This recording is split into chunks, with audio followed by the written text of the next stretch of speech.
Venice shouldn't exist. If you look at it purely from a logical standpoint, it is the worst possible place on Earth to build a city. It's a lagoon. It's a salt marsh. There is no fresh water, no stone, no timber forests, and the ground is literally liquid mud that shifts with the tide. In the year 1100, if you flew a drone over the rest of Europe, you'd see castles on hilltops or walled cities in fertile valleys. But here, you would see something that looks like a hallucination. A massive, glittering stone metropolis floating directly on the water. I used modern AI tools to reconstruct Venice in the 12th century, a pivotal time when it was transitioning from a collection of wooden refugee huts into the most powerful economic engine in the Mediterranean. We aren't just going to look at the pretty canals. We're going to look at the mud, the wood, and the engineering secrets that kept this place from sinking into the Adriatic Sea for 1,000 years. To understand Venice in 1100, you have to understand the terror that built it. This city wasn't founded by conquerors, it was founded by refugees, people fleeing the collapse of the Roman Empire, running from the Huns, the Goths, the Lombards, ran until they hit the ocean. They had nowhere left to go, so they went into the marsh. They figured the barbarians on horseback wouldn't follow them into the soft mud. It was a temporary solution that became permanent. By 1100, that temporary camp had become a republic. But the problem remained. How do you build heavy stone palaces on top of soup? The secret is hidden underwater. If we could drain the Grand Canal right now, you wouldn't see stone foundations. You would see a forest, millions and millions of wooden stakes. This is the craziest engineering feat of the Middle Ages. Venetian builders realized that if you drive wood deep enough into the mud, down past the silt until it hits the hard clay layer called the Coranto, it stabilizes. But wood rots, right? Not here.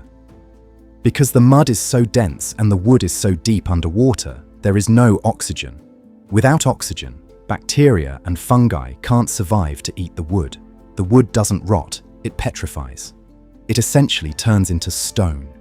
Every single building we are about to see, the basilicas, the bell towers, the palaces, is balancing on top of a dead, petrified forest of alder trees brought down from the mountains.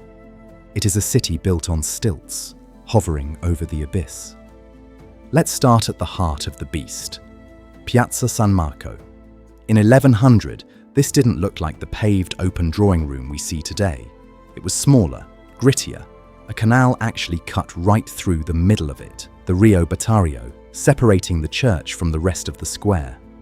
The ground here wasn't paved with nice geometric stones yet. It was beaten earth and brick, often muddy, filled with market stalls and merchants speaking a dozen different languages. This was the interface between Western Europe and the Eastern Empire of Byzantium. You have to remember, in 1100, Venice technically still had ties to Constantinople. They weren't fully independent yet, at least on paper, and you can see that obsession with the East in the architecture. Look at St. Mark's Basilica. This is the third church to stand on this spot. The one we see here in the Reconstruction was begun in 1063, so by 1100, it was the newest, hottest thing in the city. It doesn't look like a French cathedral with pointy Gothic arches. It looks Byzantine. It's a Greek cross layout with 5 massive domes. It looks like something you'd find in Istanbul or Cairo, and that's intentional. The Venetians were telling the world, we are the new Rome. Inside, it wasn't dark and gloomy like English churches. It was glowing. They were covering the ceiling in gold mosaics, millions of tiny glass tiles, each one angled slightly differently to catch the flickering candlelight. When you walked in here in the 12th century, it felt like you were walking inside a jewel. But the church is just a wrapper. The real treasure is what's inside the altar, the body of St. Mark the Evangelist. And the story of how it got here is the ultimate Venetian heist movie. In 828, 2 Venetian merchants were in Alexandria, Egypt. They decided that Venice needed a heavyweight saint to be taken seriously. So, they stole the body of St. Mark from a church in Alexandria. To get it past the Muslim customs guards at the port, they hid the body in a basket and covered it with layers of raw pork. When the guards opened the basket, they smelled the pork, were disgusted, and waved them through. They sailed back to Venice, shouted, "We have the saint!" and the city exploded in celebration. They built this basilica essentially as a giant safe deposit box for that stolen body. It gave them divine legitimacy. They weren't just swamp people anymore. They were the guardians of the Lion of St. Mark. Right next to the basilica stands the Doge's palace. But look closely at this reconstruction. It doesn't look like the pink, lacy, open Gothic palace you see on postcards today. In 1100, the Palazzo Ducale was a fortress. It had high, thick, crenellated walls, narrow windows, and defensive towers. Venice was still a dangerous place. There were rival families, street riots, and the constant threat of invasion from the mainland. The Doge wasn't just a ceremonial figurehead in a fancy hat yet. He was a military commander. He lived in a bunker. This complex housed the armory, the courts, and the prisons. It was the brain of the state, armored against the world.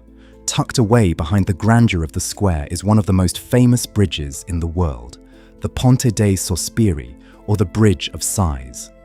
It hangs high above the water, linking the luxury of the Doge's palace directly to the cold, damp dungeons of the prison next door.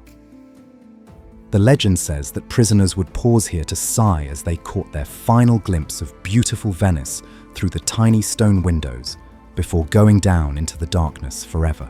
In reality, those stone grills are so thick you can barely see the sky, but the story stuck because it perfectly captures what Venice was. A place of breathtaking beauty on the outside, but absolute, ruthless control on the inside. And towering over it all was the Campanile, the bell tower. It started construction around the 9th century. By 1100, it was essentially a massive watchtower. It served two purposes. First, it was a bell tower to organize the city. In a time before watches, the bells told you when to work, when to pray, and when the government was meeting. But more importantly, it was a lighthouse. Venice is a nightmare to navigate by boat. The lagoon is shallow. If you don't know the channels, you run aground in the mud. During the day, sunlight reflected off the gilded roof of the tower, and at night, they lit fires. It was a beacon guiding the merchant ships home with their cargo of spices and silk. Now, we need to get in a boat, because in 1100, horses were banned from the city centre. The streets were water. We are going to head down the Grand Canal to the Rialto. Today, the Rialto Bridge is a stone arch. But back then, there was no stone bridge. It was a pontoon bridge, a chain of boats lashed together with wooden planks on top. If a large ship needed to pass, they would literally untie the boats and drift them apart. The Rialto, Rivus Altus, the high bank, was the only part of the city that was somewhat high and dry. This was the Wall Street of the Middle Ages. The noise here would have been overwhelming. This was the end point of the Silk Road. You have to imagine the smell, not just the salt of the lagoon, but the smell of money, spices, pepper from India, cloves from Indonesia, ginger, cinnamon. In 1100, pepper was worth more than gold by weight, and it all flowed through here. German merchants came down from the Alps to buy exotic goods to sell to the rest of Europe. But the Venetians controlled the tap. They invented modern banking here. The Banco Giro, the idea of writing a check instead of carrying heavy coins, evolved in these narrow streets because business moved too fast for metal. But how did they protect all this wealth? We have to go to the eastern edge of the city, to a place called the Arsenal. In 1100, this was just officially starting to become the monster industrial complex it would later be. The name Arsenal comes from the Arabic Dar al-Sina'a, meaning house of manufacturing. This was the first true factory in history. While the rest of Europe was farming mud, the Venetians were building an assembly line for warships.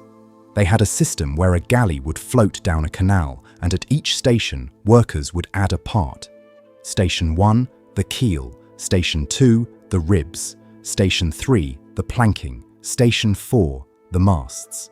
They could build a fully working warship in a single day. The Arsenal was a state secret. The walls were high. If you were a foreigner caught looking at the arsenal, you disappeared. This is where they built the galleys that hunted pirates and projected power all the way to Constantinople. These ships were light, fast, and deadly.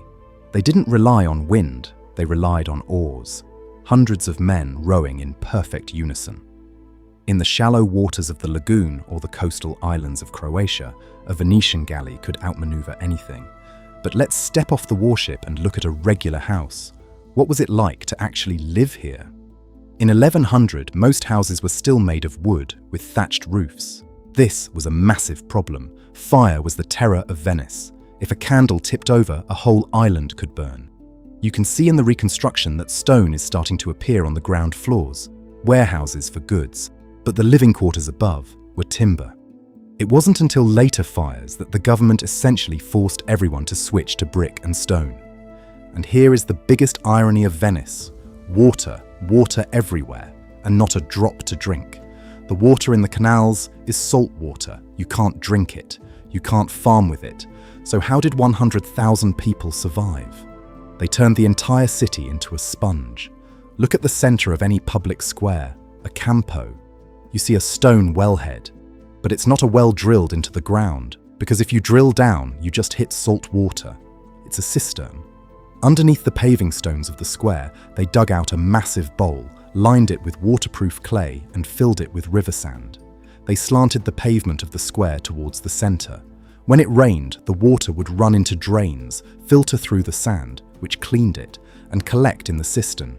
That stone wellhead in the middle was just a bucket shaft to pull up the filtered rainwater. Every drop of water drunk in Venice for 1,000 years fell from the sky. It was a communal system. If you poisoned a well, you were executed. No trial. The water was sacred. The layout of the city in 1100 was confusing. It wasn't one solid block. It was a collection of about 118 tiny islands linked by wooden bridges. Each island was its own little village. It had its own church, its own square, its own well, and its own rich patron family.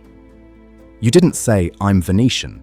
You said, "I'm from San Polo," or "I'm from Cannaregio." Rivalries between these islands were intense. They would have fistfights on the bridges, the battagliola, bridge battles. They would meet on these narrow wooden bridges without rails and punch each other until the other side fell into the sewage-filled canal. It was a sport, a way to blow off steam in a city where everyone was crammed on top of each other. And speaking of sewage, that's the other engineering trick. Venice is flushed by the moon. The tides in the Adriatic are strong. Twice a day the tide rushes in, bringing clean salt water, and twice a day it rushes out, sucking the waste out to sea. The canals were the sewer system. In 1100, you didn't have septic tanks. You had pipes leading directly into the water. It sounds gross, but because of the tides, it worked. The city was self-cleaning. However, at low tide in the summer, the smell would have been something historic. Let's move out to the edge of the lagoon, to the island of Murano. In 1100, the glass industry was just starting to take off. The Doge would eventually force all the glassmakers to move here to prevent fires in the main city. But even now, the furnaces are burning. Venetian glass was high-tech. They figured out how to make glass clear, cristallo, while everyone else in Europe had cloudy, greenish glass. They stole the secrets from the Syrians and the Byzantines and improved them. They made mirrors. Imagine living in a world where you had never seen your own reflection clearly, and then a Venetian merchant hands you a perfect mirror. It was magic. They guarded these secrets with their lives. If a glassmaster tried to leave Venice to sell his secrets to France, the Republic would send assassins to hunt him down. Intellectual property theft was a capital offense.